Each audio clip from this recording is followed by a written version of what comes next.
Bonjour à tous, bienvenue à bord de ce vol à destination de Pointe-à-Pitre. Merci d'avoir choisi la compagnie Air Caraïbes. Nous vous souhaitons un agréable voyage.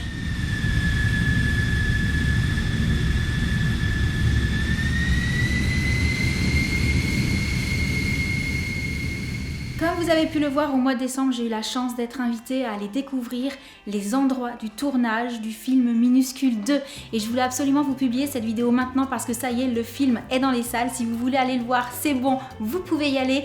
Et je vous assure que moi, je me suis régalée. C'est un film qui est vraiment magnifique. Peut-être que vous avez déjà vu le premier Minuscule. Et ce qu'il faut savoir, c'est qu'en fait, ce qui est hyper intéressant avec ce film, c'est que tout a été filmé dans un décor réel. Et ensuite, les petites bébêtes de l'histoire ont été rajoutées en images de synthèse. Donc ça donne des images qui sont bluffantes de réalisme avec des paysages qui sont tous plus beaux les uns que les autres. Mais je commence, on va dire, le petit résumé de mon aventure là-bas. On vient d'atterrir, j'ai trop hâte d'être à l'extérieur. Et donc une fois bien arrivé à Pointe-à-Pitre, direction Sainte-Anne pour découvrir le village Pierre et Vacances qui a eu la gentillesse de nous accueillir. Team Palmito! Comme vous avez dû le voir dans les vlogs en Guadeloupe, j'en ai profité pour faire un petit room tour de ma chambre là-bas, ainsi que de la fantastique vue que j'avais de celle-ci, c'est-à-dire la vue sur la mer. Que demander de plus? J'étais vraiment aux anges. Et dès le lendemain matin, après un bon petit déjeuner pris en compagnie de toutes les autres personnes qui étaient là pour l'événement, nous sommes allés direction les Saintes. Sur le chemin, on en a profité pour faire un petit arrêt afin d'avoir un superbe panorama sur toutes les îles de la Guadeloupe. Et ensuite, direction la plage de Krawen pour découvrir un des premiers lieux de tournage du film.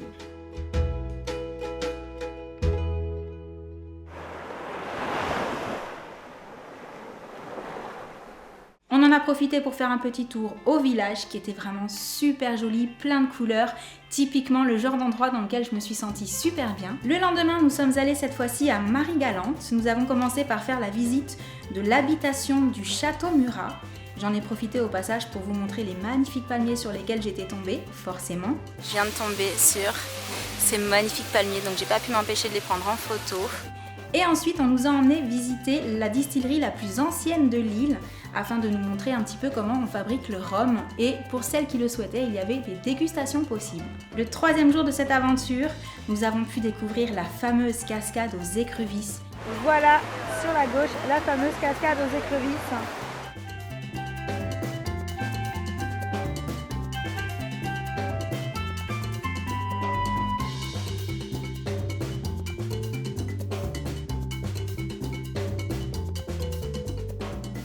Qui est juste magnifique, un endroit où on avait envie clairement de passer beaucoup plus longtemps que ce qui avait été prévu, mais on avait tellement d'autres choses qui nous attendaient qu'il fallait qu'on passe ensuite à la visite du parc des Mamelles, qui est donc le zoo de Guadeloupe en fait, où on peut voir toute la faune et la flore que la Guadeloupe essaye de sauvegarder. Et le petit parcours dans les ponts suspendus, dans la nature, je peux vous dire que j'ai vraiment trouvé ça génial.